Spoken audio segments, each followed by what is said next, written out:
दोस्तों आज की इस वीडियो में हम लोग साइगिलिटी इंडिया के बारे में बात करने वाले हैं। साइगिलिटी के रिसेंटली रिजल्ट डिक्लेयर हुए, उसके बाद स्टॉक ने पिछले 2-3 दिनों से काफ़ी तगड़ी जंप लगाई थी। हालाँकि आज के दिन जब मैं वीडियो बना रहा हूँ, फ्राइडे के दिन थोड़ा-सा प्रॉफिट बुकिंग आपको स्टॉक के अंदर नज़र आ रहा है। लेकिन कहीं न कहीं ओवरऑल स्टॉक के अंदर काफ़ी एक अच्छे सेंटिमेंट के साथ स्टॉक ने ट्रेड किया पिछले 2-3 सेशन में। तो आज की इस वीडियो में इसके बारे में ही डिटेल में बात करेंगे। एज़ ए इन्वेस्टर आपको कौन-कौन सी चीज़ें पता होनी चाहिए, इसके बारे में भी डिस्कशन करेंगे। उसके साथ स्टॉक आगे जाने के लिए क्या-क्या फैक्टर्स इंपॉर्टेंट है, इसके बारे में भी बात करेंगे। वीडियो को मैं स्टार्ट करूँ उससे पहले चैनल के ऊपर आप पहली बार आए हो, मुझे पहली बार देख रहे हो तो मेक श्योर कीजिए चैनल को आप सब्सक्राइब करें। यहाँ पे हम लोग स्टॉक मार्केट के रिलेटेड बहुत सारी चीज़ों के बारे में बात करते हैं। अगर मैं साइकिलिटी की बात करता हूँ तो पिछले कुछ दिनों से स्पेशली अगर मैं पिछले साल की बात करता हूँ तो पिछले साल एक जो कंसर्न कंपनी के साथ हमेशा रहता था कि कंपनी का जो क्लाइंट बेस है वो काफ़ी ज़्यादा कॉन्संट्रेटेड है और कंपनी का मोर देन 50% जो रेवेन्यूज़ है वो टॉप के 2-3 क्लाइंट से ही आता है। तो कहीं न कहीं ये कंसर्न हमेशा रहता था कि अगर ये क्लाइंट में से कोई एक आध क्लाइंट चला जाता है या फिर कोई क्लाइंट के साथ नहीं जमता है इन लोगों का, तो इनके रेवेन्यूज़ के अंदर, प्रॉफिट्स के अंदर एक बहुत बड़ी डिप आ सकती है। लेकिन कहीं न कहीं उस चीज़ को कंपनी ने एड्रेस भी किया, कंपनी ने अपने पोर्टफोलियो को थोड़ा डाइवर्सिफ़ाई भी किया और कहीं न कहीं आपको इसके रिसेंट के जो क्वार्टरली रिजल्ट डिक्लेयर हुए, उसके अंदर वो चीज़ नज़र भी आती है। ईयर ऑन ईयर बेसिस के ऊपर भी और क्वार्टर ऑन क्वार्टर बेसिस के ऊपर भी आपको इसके प्रॉफिट्स और रेवेन्यू बढ़ते हुए नजर आते हैं। उसके साथ स्टॉक ने काफ़ी अच्छे कुछ ऑर्डर्स भी रिसीव किए अपने आउटसोर्सिंग कंपनी के लिए, यानी कि इस वजह से भी कंपनी के अंदर 2026 का जो फाइनेंशियल ईयर है, इसके अंदर एक काफ़ी एक अच्छा मोमेंटम साबित हो चुका है। स्टॉक पिछले कुछ महीनों से लगभग 40-45 रुपए के आसपास ट्रेड कर रहा था, लेकिन जैसे ही रिजल्ट अच्छे से डिक्लेयर हुए, स्टॉक ने लगभग 55 रुपीज़ तक जंप लगाई।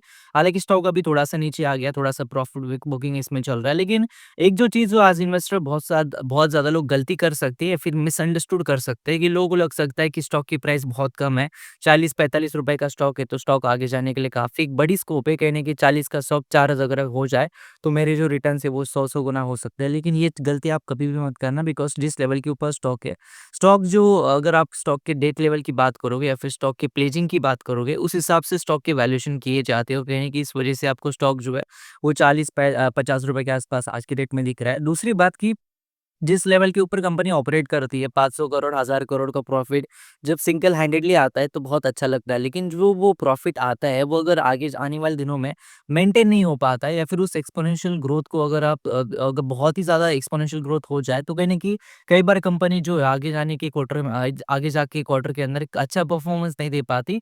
कई बार ऐसा होता है कि इस क्वार्टर में अगर 500 करोड़ आ गया, अगले क्वार्टर में 450 भी करोड़ आ गया, लेकिन वो क्वार्टर-क्वार्टर बेसिस के ऊपर वो नेगेटिव में चला जाता है, जिस वजह से इन्वेस्टर का जो सेंटिमेंट है वो हमेशा नेगेटिव हो सकता है। कहीं न कहीं इस वजह से भी एज़ ए इन्वेस्टर आपको इस चीज़ को ध्यान रखना है कि कंपनी जिस लेवल के ऊपर ऑपरेट कर रही है, कंपनीज़ के रेवेन्यूज़ थाउज़ेंड्स ऑफ करोड्स में है, प्रॉफिट्स भी काफ़ी तगड़े आ रहे हैं, तो इस प्रॉफिट को वो किस तरीके से मेंटेन कर पाती है। दूसरी बात, कंपनी का ऊपर जो डेट है उसको वो किस तरीके से कम कर पाती है और प्रमोटर ने अपने जो शेयर्स को प्लेज रखा हुआ है उसको अपने पास किस तरीके से लेके आती है, वो भी देखने वाली बात होगी।